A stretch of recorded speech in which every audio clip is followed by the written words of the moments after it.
Okay, I'd like to call to order the City of Colwood Planning and Land Use Committee meeting for Monday, December the 4th.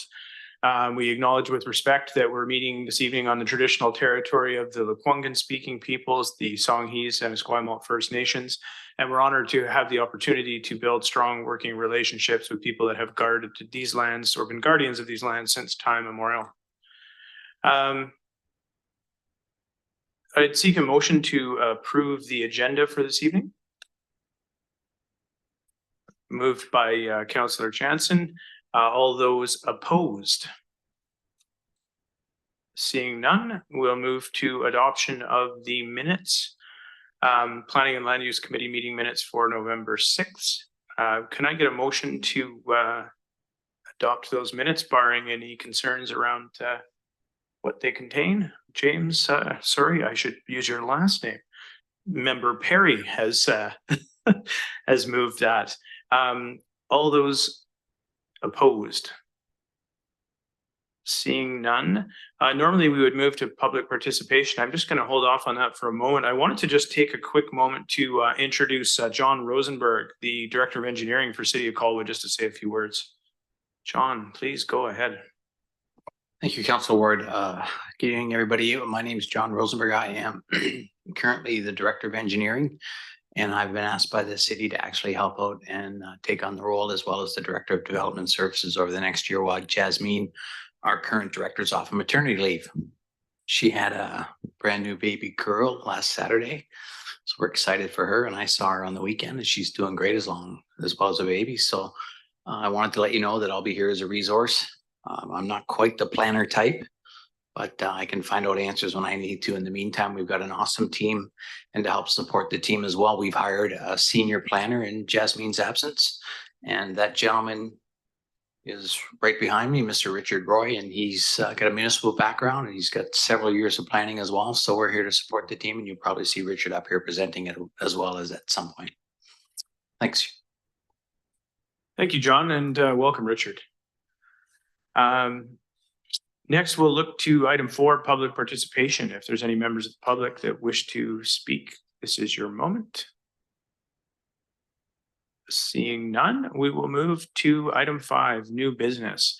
5.1, we have Kelsea here from the City of Colwood to speak to the rezoning application for 3494 Wishart Road.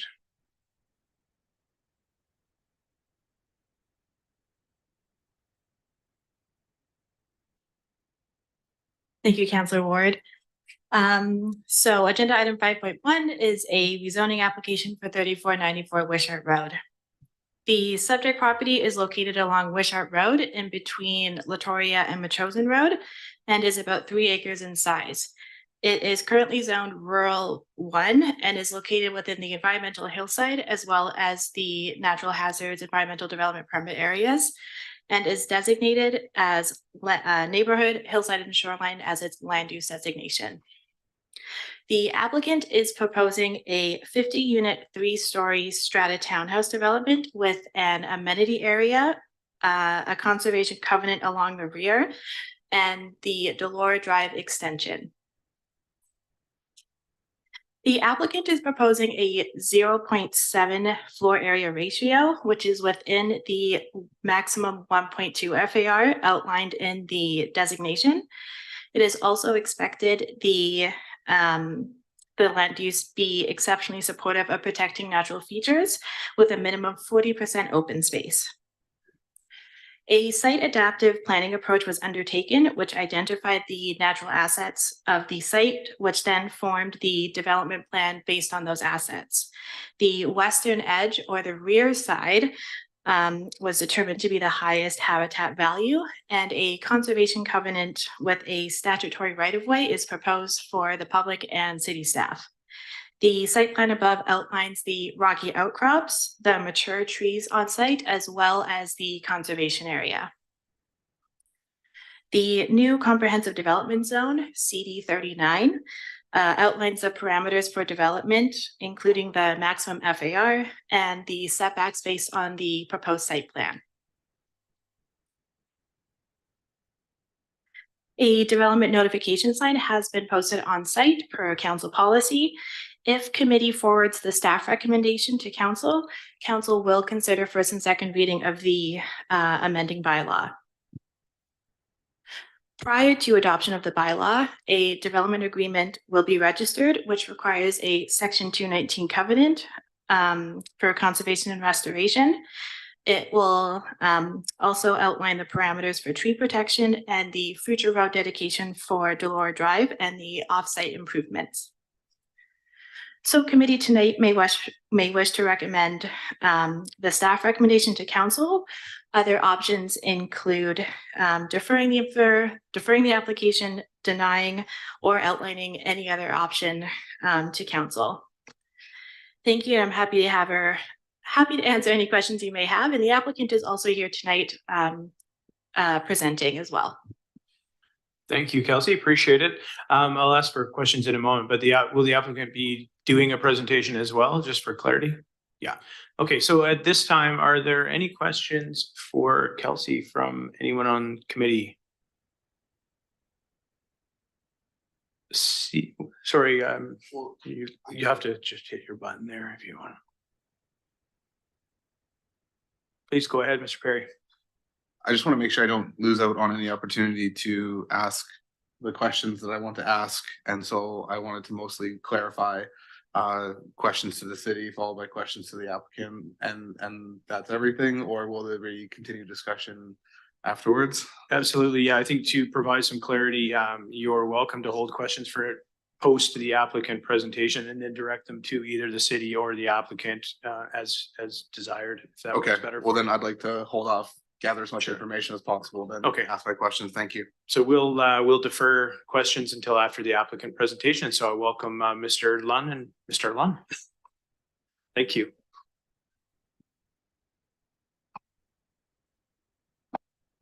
Well, thank you very much. My name is Gary Lunn, and this is David. David's put together the rezoning application and has a PowerPoint presentation, which he'll present in a minute. But just before we start, I would like to take this opportunity to really thank and commend the staff. It was a very refreshing process. They were incredibly helpful. They were very attentive in replying very quickly, and literally went throughout the whole process. They gave us a lot of very positive, good feedback.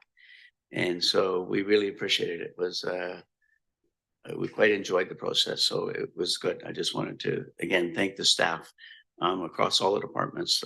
It was we were very pleased with it. So but with that, I'll turn it over to David, and he'll make a presentation. We'll be happy to answer any questions after. Yeah, appreciate the opportunity to give a presentation. Brief background on the property. It's 3.3 acres just above Royal Bay off Wishart. Currently, there is one single family home on the site, along with a barn, a few different sheds. And you'll see in some of the images, a good portion of the property has been cleared over the years by various residents.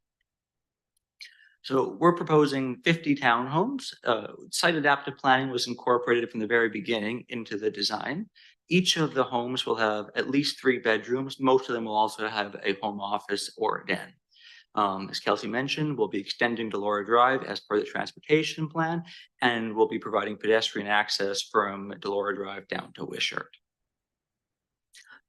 Here's a summary. Kelsey went over this, so I won't elaborate too much, but pretty standard details for the zoning for townhouses, FAR of 0.7, lot coverage under 30%.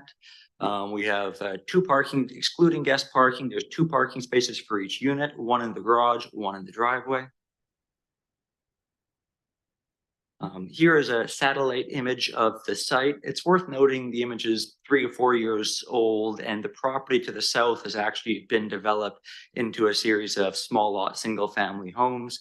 You'll notice it's bordered by a variety of townhomes and single family homes.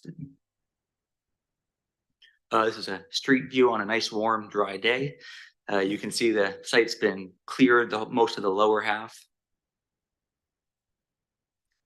So it was important to us that we proposed something that met with the official community plan for Hillside neighborhood. And there are a wide variety of housing options that are considered for that, anything from single family homes all the way up to multifamily, 4-story apartments and condos.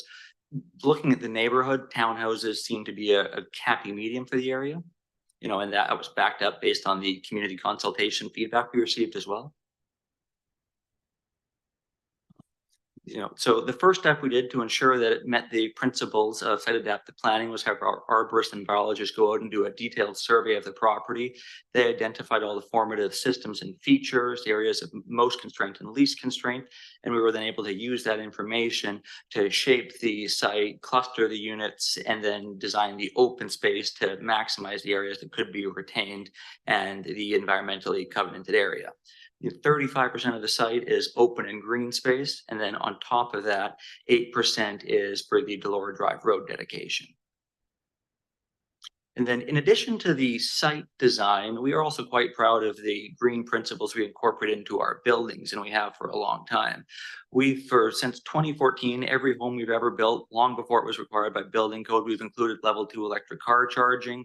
We've put heat pumps in every single building, which is both energy efficient and cost effective for their residents. Our concrete supplier also uses carbon cure technology. So Corriday Environmental, our biologist, they conducted an assessment looking for a few different things. And this area is identified along with a lot of that overall area as potential habitat for sharp-tailed snakes. So they conducted a detailed assessment looking at the area for that, and they didn't find any evidence of any past or present habitation by them. In their report, you'll note they talk about there's a few key items of their habitat that are missing from this property, particularly large sort of sunny rock outcroppings. And then they noted that the previous occupants had disturbed quite a bit. They've got some horses and different animals there, and that there are some invasive species throughout that would be remediated as part of this, Scottish broom, blackberry bushes, that sort of thing. And along with site adaptive planning, one of the key things is making sure that it's designed to kind of work with the hillside neighborhood. That's one of sort of the core principles for the hillside neighborhood classification, rather than just having large retaining walls and blasting and so on. And you can see here, we've designed the townhomes so that we can step them up the hillside. Some of the units you'll drive in on the main floor and you'll walk out into the backyard on the second floor. And some of them will be the opposite, where you'll drive in on one level and step down into the backyard. And that's allowed us to really step it into the hillside and avoid any large grade alterations and minimize blasting and recontouring. I think everyone's well aware that in the CRD and Colwood, there's a huge demand for middle income housing. It's identified in municipal reports, provincial, and townhomes are consistently identified as an attainable option that still provides space for families, and that's what sort of steered us towards targeting them for this area. You'll have to forgive us for this slide. There was a slight change over the last couple of weeks. So originally we proposed it as a park dedication on the western section of the property there, the darker shaded area. The city since this indicated that would be better off remaining as part of the site, but there'll be an environmental covenant and an SRW registered over it. And that SRW will give the city future access for both, municipal workers along with the public to potentially have future access to Havenwood Park and create a connected trail system. I think there's one more property between this site and Havenwood Park, but it keeps that option open in the future. And for parking on the guest side, so we've got 2 for each unit, but we also, based on the consultation and our past experiences, guest parking is an important and sometimes overlooked part of developments. The requirements based on the bylaws here would be 5 spaces. We have 9 guest parking spaces, and then on top of that, you can't really see it there because the Zoom stuff is over it, but there'll likely be another 3 to 4 parking spaces along the Delora Drive extension. So we should have little over double the required guest parking, which, during the community consultation, that was one item that people did bring up. We've also, especially with the likely demographic of this neighborhood being families and quite often with young children, felt it was important to include a private amenity area. So there'll be, a small play structures, teeter-totter, picnic table, that sort of thing, just for, young kids to come and stretch their legs. And there'll be a covenant to preventing the strata from removing it down the road. Little more detail on the road dedication, but it's real simple that we're just trying to match the existing grades as best possible. It transitions from a 15-meter right of way, which is what's on the existing to our south, to an 18-meter right of way. In early September, we held a couple of community consultation events. They were well attended, and overall the feedback was quite positive. There were some concerns about traffic and noise, but after going over the reports and assessments, people were generally quite satisfied. The one big thing that we actually surprised us a little bit was there was a fair bit of positive feedback about selecting townhouses for this area.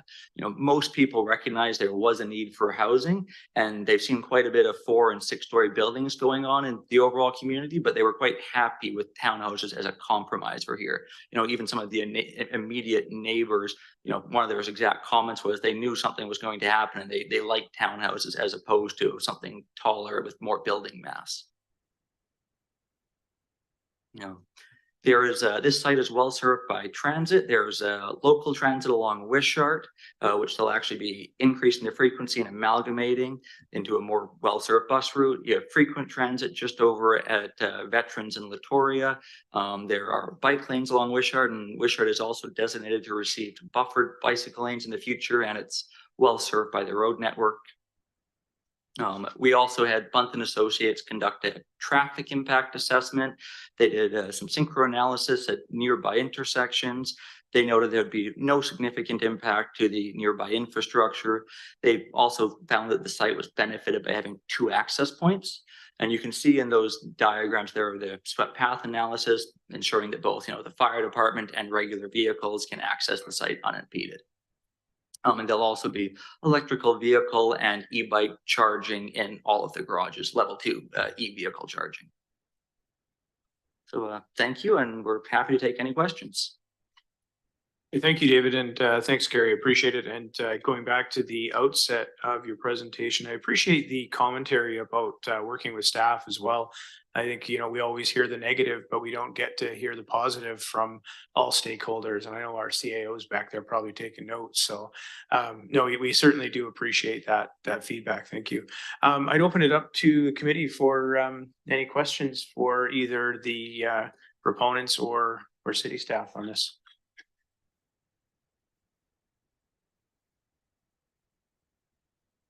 Thank you very much. Oh, sorry, I don't have a voice tonight. Thank you very much for the presentation. It was pretty detailed in terms of clear what you guys are trying to achieve. I like that in general. I don't really have any major issues with it in terms of what I see. But the one comment that I had when I was looking at it, I was concerned with what might be the stormwater management strategy is for the site, given that the site is fairly hilly and it was not developed. So there's a lot of opportunity for water to run into the groundwater. And now we've got roads and roofs and stuff like that. And, I know you're at the rezoning stage, so I don't want to get a little bit ahead of ourselves, but I think that's definitely something that needs to be considered of whether the landscape can help mitigate some of those problems. So I don't know if you've had any thoughts or discussions with your design team on that. Yep. So we've done some preliminary discussions on that, and there'll be the nice thing with this, because we have the 2 roads there, so you've got a portion above that will have a stormwater management system above the Delora Drive. So that should capture any water on I guess to the west of Delora Drive. And you're absolutely correct on the lower side with it being a hilly property there. It is a concern. And there is one of the appendices does have their methodology and a bit of a preliminary design. That was something the engineering department asked for. And essentially under the road, at the lower section of the road, there will be the strata road. There'll be a large stormwater containment system built into the road that the properties will drain into before going into the municipal system. Oops, sorry, 1 second, Michael. Follow-up question. Yeah, there you go. Was there any consideration consideration how you can help you do have lots of bit of open space. I know you are trying to retain as many trees as you can. I'm just trying to think of, is there any other more natural based solutions you can try to integrate those stormwater into some of the open space and try to avoid more of the heavier infrastructure related items? And that's definitely something we'll have the engineers inhabited and take a look at. And we're just, and the management system is just for the actual hardscaping. So like the green open space, you're right, that is a huge benefit. None of that will drain into the engineered system. So, but yeah, as far as feeding that into the green space is definitely something to consider and look into a bit more. Great. Sorry. Any questions from anyone else here? Mr. Perry. Yeah, one of the things that you did end up touching on was what the dedication west of the property line, or sorry, east of the property line, but like west of the entire property itself, originally like a part dedication, which made me start wondering what is the future vision and plan for what is to the west of that area.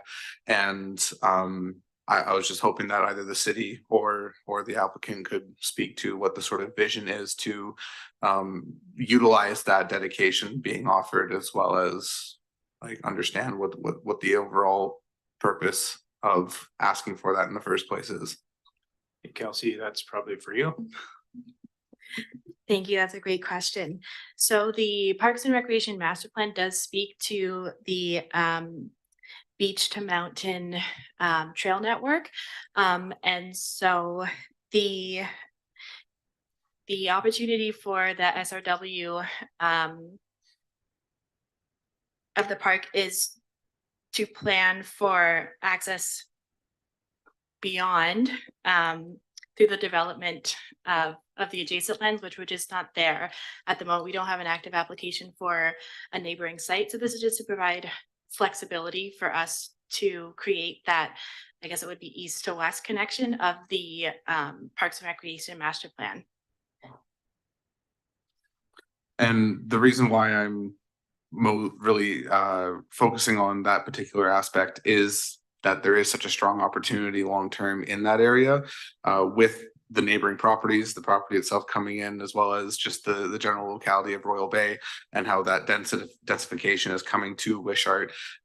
More parks heading westward into Havenwood is definitely something that would be useful. People really enjoy having parks near them, but if it's more than a 15-minute walk, it's no longer achievable because jumping in the car is a whole excursion. Which then also brings me to like one part of the report, which isn't necessarily problematic, but it did cite that it was a 10-minute walk and within 1 kilometer of the Latoria VMP commercial sector, as well as the Royal Bay Commons commercial sector.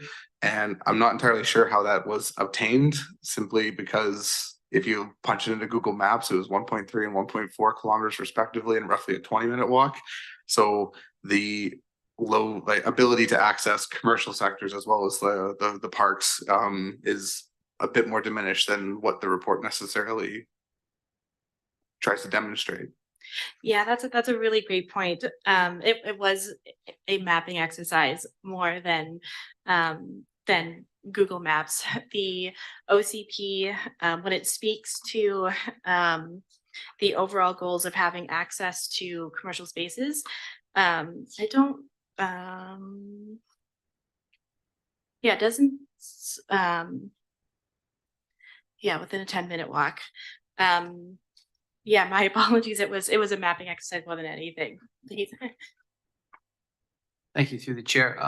I would note that with your Google Maps, you're showing a formal process. We do have some informal trails that kind of cut down through Royal Bay and cut down through. So that might have been where somebody that's a little more familiar and intimate with the area might have been using that cut through piece that goes down in through Royal Bay. And I don't actually know that length. It might be 1.1 or something like that, but there is a shorter way to get there than just going Wishart Latoria. Thank you. And then the last one, with respect to the heat pump heating, is there any plans for auxiliary heating, or is it entirely heat pump? It'll be primarily heat pump. Sometimes like if there's a small, like let's say you've got a powder room off in a corner, we'll put a small electric baseboard heater in there just in case. But typically, like I have in my own personal house, and I've never turned the baseboards on. But just rather than having to run a duct, if you got a small little room somewhere, you might put one small baseboard. But the lion's share of the heating and cooling comes from the heat pump. Thank you. And then the last portion of my questioning, or it's not even a question, it's more of a comment. The environmental report was extremely thorough and really exciting and promising to see that level of care and attention being paid to it. And while development often clashes with environmental preferences, it's only just reinforcing again like the opportunity to really respect the environment that you're sitting within, and just looking forward to seeing that preservation as best as possible. Thank you. Great, thank you. Councillor Jansen. Yeah, thank you. Some good points. And there is a trail connection right at the bottom of the road, punching straight through the adjacent property across Wishart there, which then connects right to Promenade Crescent. You go either way, down the hill and around. It might be pretty close. Okay. Off the top of my head. On that subject, I did write down trail connections, and you did touch on it. David, there is a covenant for people migrating through the property that they catch some of the trails. Is that what I heard? Yeah, that's one item we're proposing is a pedestrian access through the Strata Road down to Wishart. Okay, and then to be the SRW going above. now that it's not up here, but I'm just that road at the top, Delora there. Can you speak about the connection between the upper and lower portions? Yeah. If you're walking, Between Delora to the two pieces. yeah. Yeah, it's we have on the engineering report, they've done a preliminary design, and it'll be about 6-7% the Delora Drive connection. You know, there's still one more property between us, so it won't be connected with this. There'll be one more piece to go in, and then you'll be able to walk between the two pieces there along a sidewalk the whole way.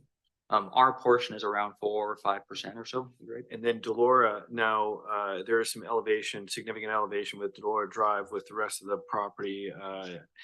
Yeah, down to the Strata Road, and that'll be likely either a little switchback path or a couple of steps. You know, there won't be a vehicle connection. Like you can kind of whether it's staircases or a gently sloped path. Right. But yeah, it's probably a 10-foot change between Delora Drive and the lower Strata Road. Yeah, we do have a strong trail network, a community of people that use the trails in our community here, and they're always concerned about elevation changes with regard to accessibility. That's just a comment for the future. Well, well, that's one nice thing with the 18-meter right of way is that does provide this space that there is potential to kind of have the trail go up there. So, you know, it's not 10 feet and you fall off the asphalt. There's actually going to be a sloping bank of some sort going down. So that's great. Now, those units at the back, are they part of the strata? Because I notice there's no connection at all. They are part of the strata. There's some talk of whether or not we do it in 2 phases. It could technically be 2 stratas, but it will be very, you're right, because that's a municipal road. Right. I like the addition of the amenities for the on-site amenities for the residents. I think that's great. The secure bike parking, that's always necessary. Is there the capacity to charge your electric bike in there? Is that contemplated? The secure parking, that is something we could do. It's right now the intent I think was for the electric bike parking in each of the garages, but providing charging at the amenity space would be fairly simple to do. And that's it. I like it. It's we haven't had too many townhomes come forward in the last term or this term, so I think it's great. It is necessary, and they're a good size unit. It's not it's intended for more than just say a working couple, which I think is great. Thank you. Thank you. Any other questions? And Trina, I see online there as well, just in case, but is there anything from anyone else at this point? Oh, sorry, just get you to activate first. There we go. There we go, Trina. Yeah. I really like the presentation as well. I like the idea of townhouses over condos 100%. Just a question about the bus shelter, like you were talking about adding a new bus stop. So is that something, like typically bus stops are built by the city and maintained by the city? But is that something you guys are building? Sorry if that's a stupid question, just wondering. Well, BC Transit, they reviewed the application, and Kelsey might know a bit more than me about it, but they essentially came back and I guess asked if we do a covered bus stop. So there's an existing bus stop down there. So we would likely just build a bus stop there, and then it would be owned and maintained by either BC Transit or the city. Sorry? I was just gonna say, and it'll be done to transit, whether we do it or contract it out, whatever the process is, but it'll all be to transit specs, like Right. I'm sure they'll tell us exactly what they want, and that's what we will do. And then, like traffic obviously is a huge concern with 50 more units. But you did talk about like there being increased transit down there. Is that? Yeah. So what we BC Transit came back to is I think currently there's 3 transit lines along Wishart that kind of come different days, different times. And it sounds like they're amalgamating them into a single, more consistent and active transit route along Wishart, just so it's a little more predictable. Okay. Okay. Thanks. Great, thank you. Mr. Rosenberg. Thank you, Council Ward. Just for clarification, that the transit stop would be spec'd out by BC Transit specifications. It would be built as part of the development as all of the frontage works in cooperation with BC Transit.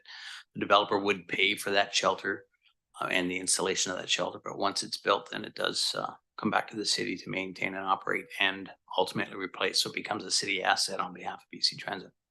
So they build it originally. Yeah, The city. correct. They get first go and we get all the rest forever. Great, thank you. Any additional questions, comments from the committee at all? Seeing none. Okay, just I'll add a quick comment. I think, I'm at a place of advantage in that I've obviously met with the proponents previously and have sort of followed this along for a course of 6 months plus. And, I really think it is the right project in the right place at the right time. I sort of weigh everything up against the OCP and not only the letter of the OCP, but the spirit of the OCP. And I think in the Hillside neighborhood classification, this is what it speaks to, is, a built form and a model that fits into the natural landscape, that minimizes blasting, that minimizes the impact on the existing neighborhoods and neighbors, and and yet also provides much needed housing for that demographic, that working family. By no means is it affordable housing, it's market housing, but that's understandable. That's the market.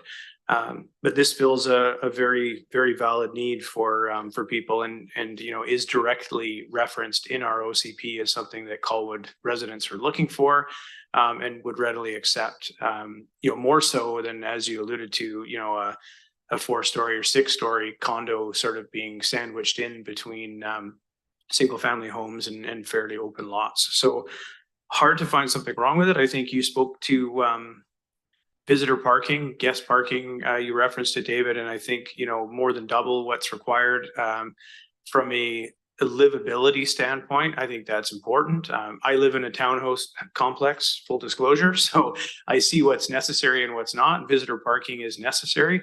I would argue that bike parking is probably the least utilized feature in my townhome complex because people use their garages, but it's in our code and you're obviously prepared to offer that. I like the idea of moving to heat pumps and the EV chargers being standard there, and I think really it ticks all the boxes for us. So I'm certainly willing to support the staff recommendation, but I'll turn to the committee and see if anyone would like to make a motion. Mr. Holm. I'll motion to approve and move forward option 1. Option 1, the staff recommendation? Yes. Okay, thank you. So I will call a vote on that. All those in favor? It appears to be unanimous. So the motion is moved. Thank you, Gary and David. Appreciate your time, and thank you, Kelsey and John. Appreciate it. Next, we will move to item 5.2 on the agenda. Kelsey will be speaking to us about a development variance permit for 1752 Island Highway. Please take it away, Kelsey.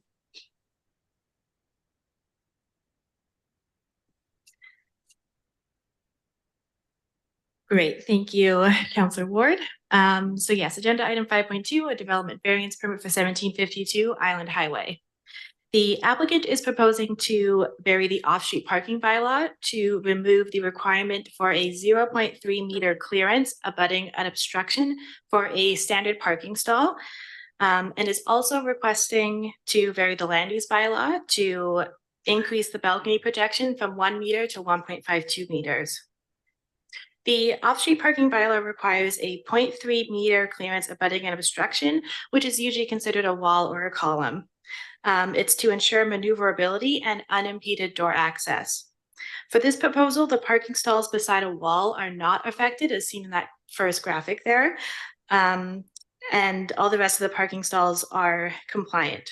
The subject columns abutting a parking stall are located within the first and rear 1.2 meters of a parking stall noted in the second graphic there. For the second variance, the land use bylaw permits a balcony to project up to 1 meter into a required setback. The applicant is proposing a balcony to project up to 1.52 meters along the rear setback. The projection faces an open green space and also enables the enhancement of the public realm in front of Island Highway. So committee may wish to consider recommending the staff recommendation to council. You may also wish to defer, deny, or outline another option. Thank you, and the applicant is also online, and they will present their presentation now. Great, thank you, Kelsey. I'll just call on the applicant here to present. Hi there. My name is David Chase McGrath. I'm a principal at WA Architects, and I will do a short little presentation here for the variances that we're asking for. First, thank you very much for your time, councillors and chair. What we're asking for is like Kelsey had indicated, we're looking for just a couple of variances, and one is the encroachment on the rear, which is the west property line for the balcony. What we're requesting is it's about 7%. I mean, we encroach in it, but it's actually a very small part of the encroachment. It's not the entire balcony, but we do encroach, and we recognize that. One of the reasons for the encroachment is that, I mean, it's easily said, why don't we move the building forward? And the reasoning for that is that we're providing a public and commercial courtyard or a plaza out in front along Island Highway. And so we thought that this was the lesser of two evils. Instead of cutting back an extra meter off of the front area, we asked for that small variance in the back.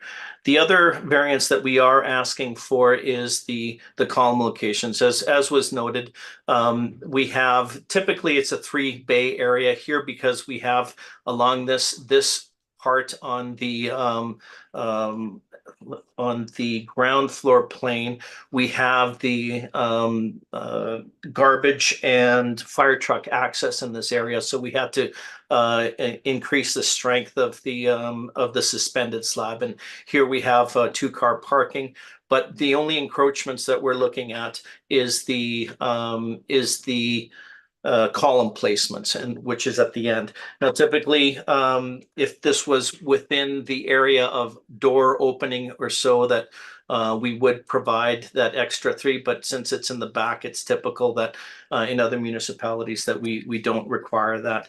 And we are very tight in space on here to meet the required parking area. So that's why we're asking for this. With that being said, I'm gonna hand it over to our engineer, our traffic engineer from Watt Consulting Group. And I guess I'll leave it from there. Let me know when you want me to switch the slides. Yeah, for sure. So Kelsey and David have already covered a lot of my points. Just to elaborate a little bit further, in this particular garage, columns that are at the front of the parking space, so next to the drive aisle, they're set back by about 2 feet from the edge of the drive aisle to provide some additional maneuvering room to get into and out of the space. And for the spaces we're seeking this variance for, door clearance is not an issue, as we do have the additional 0.3 meters or 1 foot clearance adjacent to the side of the parking space. David, next slide. So we've tested the functionality of these parking spaces using a design vehicle that's representative of a typical pickup truck, like an F-150. And this is representative of the larger caliber of vehicles that we typically expect to see in a residential parking garage. And as you can see on this slide, the truck's able to back into and drive out of a typical parking space without any extra sort of Austin Powers kind of jogs, just a simple single in and out movement. Next slide. And lastly, Colwood staff, as part of this variance application, they've also requested that we provide some additional context for their obstructed parking space requirements relative to other municipalities in the CRD and other major municipalities across southern BC. This is a big table with a lot of numbers, but the short version is that relative to many of these other municipalities, Colwood's requirements, particularly as they pertain to the length of a parking space and the width of the access aisle, these requirements are quite large, and because the length of the space and the width of the aisle are this size, the need for additional width on either side of the parking space is not as necessary to ensure that vehicles can properly get into and out of a parking space. That's it in a nutshell from me. Happy to answer any questions on the parking related variance from the committee. Same here. Thank you. Great, thank you for that. Do you have a question here, Councillor Jansen? Sorry, I didn't have a question. It's more of a comment that, you know, I see both of these as entirely reasonable requests. Certainly the encroachment at the rear is very slight and it's not even at ground level. So I would argue it's really not encroaching on much. And certainly, you know, I had some questions about the parking, but that's been well explained. And quite frankly, I see both of these as sort of minor housekeeping issues. I'm happy to move the recommendation in advance of further discussion. Thank you, Mr. Chair. Okay, I'll accept that motion, but seek any questions for either the city or the proponent from the committee. Anybody? No. Okay, then I will call the question. All those in favor? Okay, then we have moved the recommendation. Thank you for your time. Appreciate it. Thank you. Excellent. That brings us to item 5.3. And I believe Desiree is going to speak to OCP amendments to environmental development permit guidelines. Thank you, Desiree. Thank you, Chair, and good evening, committee. So the next item in your agenda is a staff recommendation to amend the official community plan design guidelines for environmental development permits. Several of the amendments are housekeeping in nature and are intended to bring clarity for implementation purposes. However, there are 5 major changes that are being proposed, which I'll try to summarize. I don't have a presentation prepared, but I'll do my best to verbally explain what's being amended. So the first change is adding a new general regulation to section 18, which will prohibit the clearing or of lands or blasting until a building permit application is received by the city and until staff provide written authorization for the applicant to proceed with land clearing. The intention behind this change is to avoid having lands in environmentally sensitive areas cleared well in advance of receiving a building permit application and before construction happens. So to avoid having land sit vacant for a long period of time. This is important because when the lands are cleared, it makes them more susceptible to damage. For example, invasive species are more likely to take over, or stormwater, rain and drainage issues could occur. The second change we are proposing is to add a new regulation under section 18 to require property owners to apply for a tree management permit when they're proposing to remove protected trees on environmentally sensitive lands.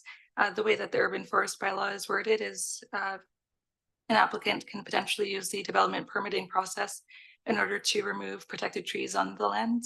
However, this kind of overcomplicates the process and can lead to confusion and overlap and gaps. And so staff are recommending that these two processes be kept separate. And then when tree removal is proposed, the applicants still have to apply for a tree management permit rather than going through the development permitting process.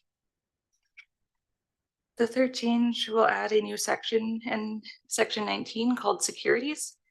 This new section will help formalize our framework for collecting securities in association with development permits or environmental development permits.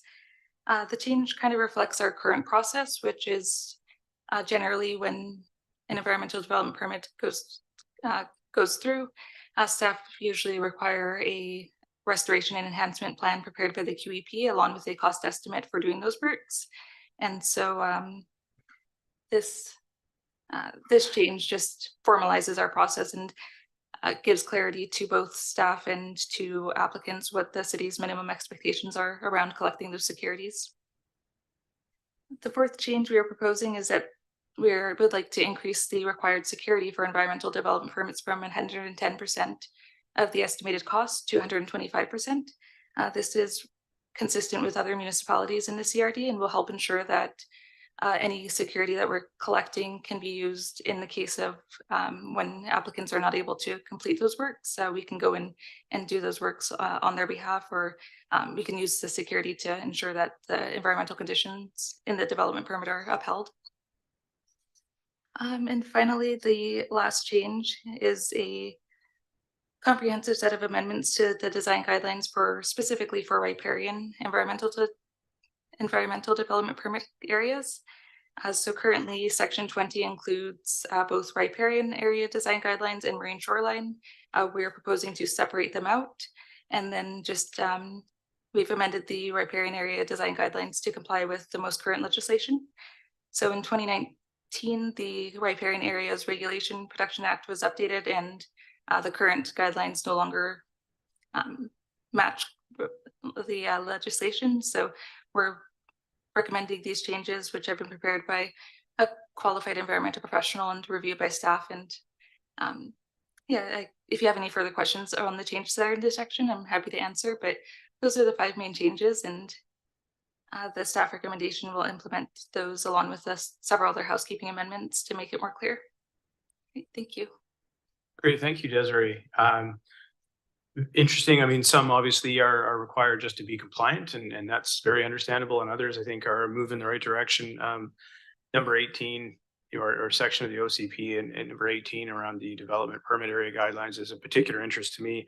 You know, we've certainly seen those properties in the community that are denuded of trees and, you know, scraped clear and then left to sit for, you know, a seemingly endless period of time. And I don't think that's to the benefit of any stakeholder really, other than the individual who got a few bucks for the wood. So I have no issue, but I certainly want to open it up to the floor to ask any questions. Any questions from the committee at all? Mr. Perry. Ultimately, I don't have any issues with what's being proposed here. The sort of issues that I had, or rather, I'll start with what was really good. Appendix 1 and 2 clearly show what changes are being made, where they're being made. Appendix 3 and 4 is half a document of the old and half the document of the new, and processing that is extremely difficult. I know what the intent is, and I know what we're trying to achieve, but it's hard to verify it as a community member coming in trying to read that document. And so I don't know entirely if what's being changed, or rather what's being changed where, and for that reason it's difficult to feel confident about the section 20 and the change to glossary.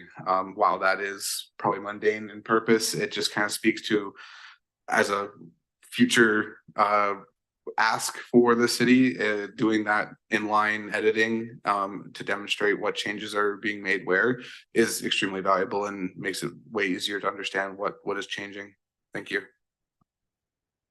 Thank you, Mr. Perry. Just for clarity, so you're looking for identification as to where those exist in the glossary, because I do see existing versus proposed, like for example on appendix 4, but just in terms of direction to feedback for staff, if we can, maybe I should ask Desiree, sorry, was that clear to you in terms of what Mr. Perry was seeking for future? Yes, I think so. So including like a red line version showing clearly what the proposed changes are between the two sections. I think with section 20 in particular, there's substantial changes. So there would have been several, like the whole section I think would have been in red other than the marine guidelines. So we can certainly prepare that for prior to first reading if you'd like, or prior to this being considered by council, or yeah, I don't see any issue with us preparing that type of analysis. Great, no, thank you. I think it was more important that you understand, not me. So no, I think we're good there. I will move to actually, sorry, did you just want to continue, Mr. Perry? You're good, okay. Then I will go to Councillor Jansen. Yeah, thank you. I understand what Mr. Perry says, and oftentimes we include just a little table of sort of the recommended changes in a synopsized fashion so that the member can review in detail. Because I take your point, it would be one big red stroke, which would be equally as annoying. Now, just to echo the chair's comments, long time coming for the changes with regard to the clearing of forested areas. I think that's a great addition, and the other being the 125% for the works. Sorry, that's the environmental works, and I think that certainly we've had some situations where we've been underfunded in certain bonds that we've taken. So I think this is a step forward. And I mean, I certainly support all of this. Thank you. I was going to ask you, Councillor Jansen, if that was leading to a motion. Okay, I'm asking you, is that going to be a motion? Okay, we have a motion on the floor from Councillor Jansen to accept the staff recommendation. All those in favor? Looks unanimous. So that takes care of 5.3 on the agenda, which would lead us to item 6, the easiest one of the night, adjournment. Can I have a move to adjourn, please? Motion to adjourn. A motion from Mr. Holm to adjourn. All those in favor? Unanimous. Thank you everyone for your time. I appreciate it. Thank you to staff and to everybody who contributed.